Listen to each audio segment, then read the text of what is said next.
Welcome dear viewers the channel for jobs. अस्सलाम वालेकुम dear viewers अगर आप लोगों ने ओवरऑल पाकिस्तान से पाकिस्तान एयरफोर्स में एयरमैन में arrow trade PFN DI sportsman पर अप्लाई किया और इसका कंप्यूटर पर टेस्ट देना है तो ये वीडियो आपके लिए हद से ज़्यादा इंपॉर्टेंट है, क्योंकि इस वीडियो में मैथमेटिक्स यानी रियाजी के एक्सपीरियंस रिपीटेड क्वेश्चन इस वीडियो में फुल तफसील के साथ डिस्कस होंगे। तो वीडियो का बाकायदा आगाज़ करते हैं। Question number 1, divide 350 into 2 parts in the way that exceeds on the other by 4। यानी इस क्वेश्चन में हमें यह बताना है कि 350 को इस तरह डिवाइड करें, 350 को इस तरह तकसीम करें कि इसमें बड़ी से छोटी रकम का जो आपस में फ़र्क हो सिर्फ 4 का फ़र्क होना चाहिए।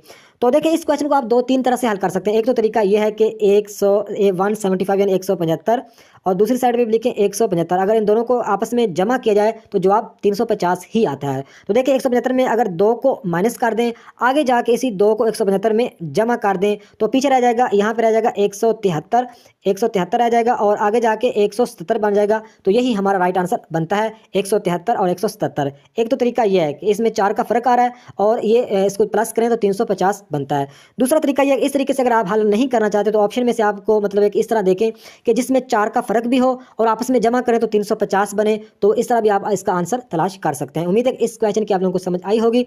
नेक्स्ट क्वेश्चन है converting 0.125 to fraction we get. यानी इस क्वेश्चन में ये कन्वर्ट करना है, ये मतलब है कि 0.125 को फ्रैक्शन में मतलब हमें कन्वर्ट करना है। तो देखें कन्वर्ट करने का तरीका यह है कि यहाँ पे हम लिखेंगे 0.125 और इशारिया की जगह पे 1 आ जाएगा, आगे मतलब है कि 0 लग जाएंगे। जितनी आगे रकमें होंगे उतने 0 लग जाएंगे। यानी इशारे के आगे 3 रकमें तो 3 0 लग जाएंगे। यानी 125 ओवर 1 मतलब 1000 आ गया। 125 नीचे 1000। तो इसको अभी हम हल कर देंगे। 125 एकम 125 और 1000 को 125 को अगर 8 दफ़ा मतलब है कि मतलब ज़रब दें, 8 से ज़रब दें तो मतलब 8 आता है। तो यानी इसका जवाब आया 1/8। तो 1/1/8 हमें कहाँ पे मिल रहा है? हमें सी ऑप्शन पे मिल रहा है। यही हमारा राइट आंसर हो जाएगा, सी ऑप्शन। तो नेक्स्ट क्वेश्चन है by changing the fraction 4/5 into percentage. यानी मतलब 4/5 के फ्रैक्शन को हमें परसेंटेज में कन्वर्ट करना है, चेंज करना है। तो देखें यहाँ पे हम क्या लिखेंगे, 4/5 ज़रब कर देंगे 100। तो हमारा राइट आंसर आ जाएगा 5 एकम 5 और 5 20 20 को 5 ज़रब करें 100 बनता है। तो 20 को 4 से ज़रब करेंगे 20 चौका 80। तो ये हमारा राइट आंसर आ जाएगा, सी ऑप्शन पे मिल रहा है 80 हमारा राइट आंसर आएगा। यानी क्या करना है, 4/5 ज़रब 100 करना है, इसको हल करेंगे तो इसका जवाब आएगा 80। सी ऑप्शन पे हमें मिल रहा है। तो नेक्स्ट क्वेश्चन है a watch after every 12 hours goes fast by 3 minutes. How many minutes will it go fast in 14 days? यानी इस क्वेश्चन को आप लोगों ने समझना है। इस क्वेश्चन में ये कह रहे हैं कि एक वॉच है, एक घड़ी है जो कि आफ्टर एवरी यानी मतलब है कि हर 12 घंटे के बाद 3 मिनट वो मतलब 3 मिनट वो तेज़ हो जाती है। यानी हर 12 घंटों के बाद वो 3 मिनट तेज़ हो जाती है। तो आगे कह रहे हैं कि how many minutes will it go fast in 14 days. यानी 14 डेज में वो कितने मिनट तेज़ होगी। सिंपल इसमें इस क्वेश्चन में ये कह रहे हैं कि एक घड़ी है जो कि हर 12 घंटों के बाद 3 मिनट तेज़ हो जाती है। तो हमें इस क्वेश्चन में ये बताना है कि 14 दिनों में वो कितनी तेज़ होगी, कितने मिनट तेज़ होगी। नीचे इन ऑप्शन में से हमें राइट आंसर बताना है। तो देखें 12 घंटों में वो 3 मिनट मतलब है कि तेज़ होती है 12 घंटों में। तो एक दिन में 24 घंटे होते हैं। एक दिन में कितने घंटे होते हैं? 24 घंटे होते हैं। 12 घंटों में 3 मिनट होती है तो 24 घंटों में कितनी होगी? 6 मिनट तेज़ होगी। ये तो पक्की बात है ना। 12 घंटों में 3 मिनट तेज़ हो रही है तो 24 मतलब है कि घंटों में 6 मिनट तेज़ होगी। तो हमें इस बात का पता चल गया कि 24 घंटों में एक दिन होता है तो एक दिन में 6 मिनट वो घड़ी तेज़ होती है। तो एक दिन में 6 मतलब है कि 6 घंटे तेज़ होती है। तो आप लोगों को अभी पता चल गया होगा। तो 14 दिनों में कितनी होगी? 14 को 6 से ज़रब करेंगे तो हमारा राइट आंसर आ जाएगा। तो ये आप मुझे कमेंट में बताएंगे इसका जवाब कि कौन सा जवाब आएगा। आप लोगों ने करना क्या है, 14 को मतलब 6 से ज़रब करना है। तो आप मुझे मिनट्स में कन्वर्ट करके आप मुझे जवाब बताएंगे। तो लाजिम बताइएगा ताकि आप लोगों की प्रैक्टिस भी साथ साथ होती रहे। तो नेक्स्ट क्वेश्चन है a TV is purchased at RS 5000 and sold at RS 4000, find the lost percent. यानी इस क्वेश्चन में हमें यह बताना है कि एक टीवी को मतलब है कि फरोख्त मतलब खरीदा गया, परचेज किया गया एक टीवी 5000 रुपये में और मतलब है कि सोल्ड यानी बेचा गया है 4000 में। तो इसमें मतलब है कि पक्की बात है उससे मतलब एक खसारा घाटा तो उसे हुआ है। तो हमें वो घाटा बताना है परसेंट में हमें उसे उसका घाटा बताना है कि 100 या 20%, 10% या 50%। तो देखें सबसे पहले आप लोगों को इस बात का पता चाहिए कि 500 में 5000 का लिया था और 4000 में बेचा, यानी मतलब है कि 1000 का उसे खसारा होता है। यहाँ पे लिखेंगे 1000 का खसारा हुआ है और लिया कितने का था ओवर तकसीम कर देंगे जितने का लिया था। तो 5000 1000 का लिया था, तो ये नीचे लिख देंगे, तकसीम कर देंगे 1000 तकसीम 5000, तो ज़रब कर देंगे 100 के साथ, तो इसका जवाब आ जाएगा। तो 2 ज़ीरो, ये 2 ज़ीरो के साथ कट गया, 1000 बटा 50, तो ये इसको भी अगर यहाँ पे मुख्तसर करें तो ये ज़ीरो ये इस ज़ीरो के साथ कट गया, तो पीछे बटा 100 बटा 5, तो 5 एकम 5 और 5 को 20 ज़रब करें तो मतलब है कि 20 5 100, यानी इसका जवाब कितना है 20, इसका जवाब है। तो 20% मतलब है कि उसे खसारा आया, उससे मतलब लॉस्ट हुआ। तो बी ऑप्शन पे हमें मिल रहा है 20%। तो नेक्स्ट क्वेश्चन है, a person bought a house for RS 50 lakh, after 2 years he sold the house at profit of 5%, how much profit he made. यानी इस क्वेश्चन में हमें यह बताना है कि एक पर्सन ने, एक शख्स ने एक हाउस मतलब है कि बाट किया था, कितने का, 50 लाख रुपए का। तो आफ्टर 2 ईयर यानी 2 सालों के बाद उसे उसने मतलब सोल्ड किया, यानी बेच दिया 5% के मुनाफे पर। तो हमें इस क्वेश्चन में यह बताना है कि उसे मतलब है कि जो मुनाफा हुआ था वो कितने रुपए में हुआ था। हमें परसेंट में नहीं बताना, हमें बताना है कितने रुपए में उसे मुनाफा हुआ था। उसे 5% तो मुनाफा हुआ, लेकिन उस 5% के कितने पैसे बनते हैं ये हमें बताना है इस क्वेश्चन में। तो देखें, सबसे पहले हम क्या करेंगे कि उसने मतलब है कि 50 लाख का उसने ख़रीदा था, 5% उसे मतलब है कि क्या हुआ है, 5% का उसे मुनाफा हुआ है। तो हम सबसे लिखेंगे, सबसे ऊपर लिखेंगे 5%। तो परसेंट हमेशा 100 से निकलती है, तो हम क्या करेंगे 5 तकसीम कर देंगे 100 और ज़रब कर देंगे जितने का उसने ख़रीदा था। तो यहाँ पे लिख देंगे 50 लाख, यहाँ पे 50 लाख लिख देते हैं, ये 50 लाख लिखा गया, काई दाई सैकड़े हज़ार 10 लाख 10 लाख, यानी 50 लाख लिखा गया। तो हम क्या करें, इसको हल करना है अभी।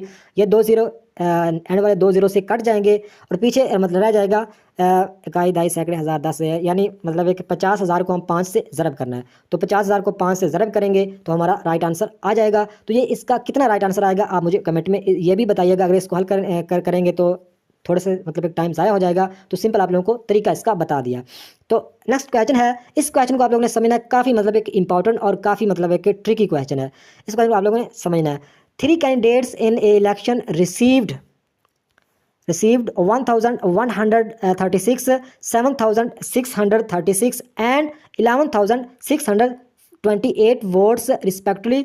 आगे कह रहे हैं कि what percentage of the total votes did the winning candidates get. यानी इस क्वेश्चन में ये कह रहे हैं कि तीन आम अल्फाज में समझो कि तीन मतलब एक कैंडिडेट्स मतलब एक तीन कैंडिडेट्स ने इलेक्शन लड़ा है, उसे मतलब है कि वोट मिले हैं। कितने वोट मिले हैं? एक कैंडिडेट को 1136, दूसरे कैंडिडेट को 7636 और तीसरी कैंडिडेट्स को 11628। तो इन तीनों में आप लोगों को इस बात का तो पक्का पता चल गया कि जिसके 11628 हैं वो विन है, मतलब है कि वो जीत गया है। तो हमें यही बताना है, मतलब 11628 जिसके हैं वो कैंडिडेट्स विनर है, मतलब एक विनर है, उसने मतलब एक इलेक्शन जीत लिया है।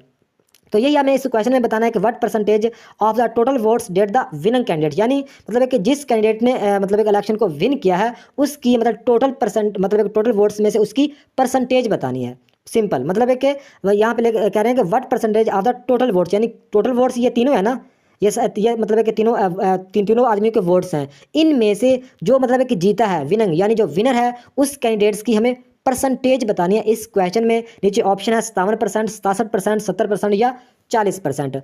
तो इस क्वेश्चन को आप सादा अल्फाज में अगर हल करें तो बहुत इजी है। सबसे पहले हम क्या करेंगे, सबसे पहले इन तीनों को हमें जमा करना पड़ेगा। तो इन तीनों को अगर जमा करेंगे तो उसका जवाब आता है 20,400। तो सबसे पहले मतलब है कि हमें सिर्फ विनर जो है उसकी हमें परसेंटेज बतानी है। तो सबसे पहले क्या आ जाएगा, यहाँ पे हम लिखेंगे 11,628। ये क्या है, ये विनर है, मतलब है कि ये जीता हुआ है, इसके ज़्यादा वोट्स हैं। तो नीचे आ जाएगा टोटल वोट्स कितने हैं। अगर मैंने इन तीनों को जमा किया तो इसका जवाब आया 20,400। तो सिंपल अभी कुछ भी करना, ज़रब कर देना 100 के साथ, तो इसका राइट आंसर आ जाएगा। तो इस तरह का कोई भी क्वेश्चन आएगा आप सेम इस तरह हल करेंगे। तो इसको हम ज़रब करके देख लेते हैं ताकि आप लोगों को मतलब है कि इसका राइट आंसर बता दूँ। तो यहाँ पर लिखते हैं 11,628 और ज़रब करेंगे 100 के साथ और तकसीम कर देंगे टोटल वोट्स के साथ। टोटल तीनों के वोट्स थे 20,400, तो इसका राइट आंसर आएगा 57 यानी 57। तो उसके जो विनर है जिसके वोट्स हैं 11,628, उसकी परसेंट कितनी बनती है 57 यानी 57% उसके वोट्स बनते हैं। उम्मीद है कि इस क्वेश्चन की आप लोगों को समझ आई होगी। अगर समझ ना आई हो तो आप मुझे कमेंट बॉक्स में लाजमी बताइएगा।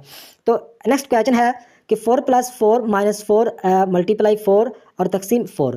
तो ये क्वेश्चन इतना मुश्किल नहीं होता। तो इस तरह के क्वेश्चन को हल करने से पहले आप लोगों को पता होना चाहिए कि अगर ये ब्रैकेट्स में क्वेश्चन आ जाए तो सबसे पहले हम बड़ी ब्रैकेट्स सॉल्व करते हैं, फिर हम दरमियानी ब्रैकेट्स को, सबसे एंड पर हम छोटी ब्रैकेट्स को। अगर ब्रैकेट्स ना हो तो फिर सबसे पहले हम करते हैं तकसीम को हल, फिर ज़रब को, फिर जमा को और फिर माइनस को। तो इस क्वेश्चन को भी इस तरह हल करेंगे। सबसे पहले हम करेंगे यहाँ पे 4 जमा 4 नफ़ी 4 ज़रब, अगर तकसीम 4 को 4 से तकसीम करेंगे तो इसका जवाब आएगा 1।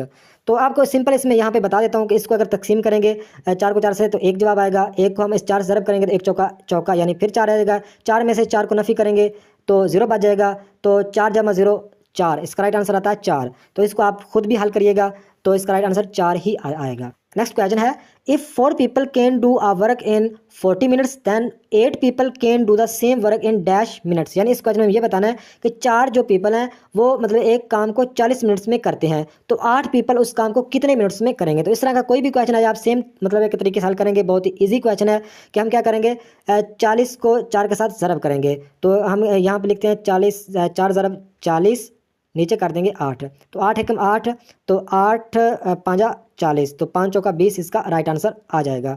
तो ये हमें कहाँ पे मिल रहा है, ये हमें ऑप्शन पे मिल रहा है। तो नेक्स्ट क्वेश्चन है, a linear scale is a line which is divide into dash parts. जो लीनियर स्केल होता है वो मतलब डिवाइड करता है कितने पार्ट्स में, डिफरेंट, स्मॉल, बिग या नॉन ऑफ दिस। इसका राइट आंसर बनता है इक्वल। इसका राइट आंसर बनता है नॉन ऑफ दिस, इसका राइट है, इसका right answer equal. A linear scale is a line which is divide into equal parts. तो नेक्स्ट क्वेश्चन है, Ali reads 320 pages of a book in 4 days, find the average of 1 day reading pages. यानी इस question में ये बताना है कि अली मतलब है कि रीड करता है एक बुक के पेजेस को, 320 पेजेस को अली रीड करता है 4 दिनों में। तो इसकी एवरेज मतलब है कि रीडिंग हमें बतानी है। तो बहुत इजी क्वेश्चन है कि 320 को हम 4 से तकसीम कर देंगे। एवरेज का आप लोगों को फार्मूला का पता है कि एवरेज इक्वल होती है, जितनी भी रकमें तो उसको जमा करना होता है और उसकी तादाद के साथ हमें मतलब एक तकसीम कर देना होता है। इसमें 320 पेजेस हैं और 4 दिनों में मतलब है कि वो पढ़ता है, तो इसकी एवरेज क्या होगी, तो एवरेज हमें 320 तकसीम 4, तो 4 एकम 4, 8 चौका 32 और ये 0 इसके साथ लग जाएगा, 80 इसका राइट आंसर आ जाएगा। तो 80 हमें ए ऑप्शन पे मिल रहा है। तो नेक्स्ट क्वेश्चन है, 625 इज़ ए परफेक्ट स्क्वायर। 25 यहाँ पे अगर लिखें 25 ज़रब 25, तो 25 को 25 ज़रब करें तो उसका जवाब आएगा 625। तो ये हमें कहाँ पे मिल रहा है, तो ये हमें बी ऑप्शन पे मिल रहा है। तो ये थी आज की वीडियो। नेक्स्ट वीडियो तक खुदा हाफिज़।